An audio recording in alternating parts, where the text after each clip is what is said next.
Serial killer અને serial કિલિંગની એક એવી ફિલ્મ કે જે તમારા માઇન્ડથી લઈને બધી વસ્તુને તમને હચમચાવી નાખશે. મિત્રો, શરૂ થાય છે ખૂનની ઘટનાથી, ત્યારબાદ એ કેસ સોંપાય છે દિલ્હીની ટીમને, અને ત્યારબાદ દિલ્હીની ટીમ આવ્યા પછી પણ એક ખૂન થવાનું, એટલે કે છોકરીઓનું જે કિલિંગ થવાનું છે, સિરિયલ કિલિંગ, જે બંધ થતું નથી. અને મિત્રો, પિક્ચરમાં તમને જોવા મળશે કે કઈ રીતના પોલીસને ઓફિસરો એ કિલર સુધી પહોંચે છે, ને ત્યારે એ કિલર સુધી પહોંચે છે ત્યારે આગલી જ્યારે વર્ષો પહેલા થયેલી સિરિયસ કિલિંગનો કેસ પણ બહાર આવે છે, અને એ બંને કેસ કઈ રીતના પોલીસ સોલ્વ કરે છે તમને પિક્ચરમાં જોઈને પહેલેથી જ લાસ્ટ સુધી સસ્પેન્સથી ભરેલી ફિલ્મ એ જે સિરિયલ કિલિંગની ફિલ્મ જો તમને પસંદ આવતી હોય તો એ છે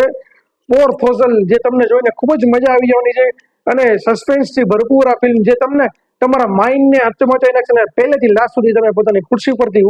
ઊભા નહીં થઈ શકો એવી ફિલ્મ છે પોર ફોઝલ. જો તમે ન જોઈ હોય તો ચોક્કસથી જોઈ નાખવી જોઈએ. એકદમ સસ્પેન્સથી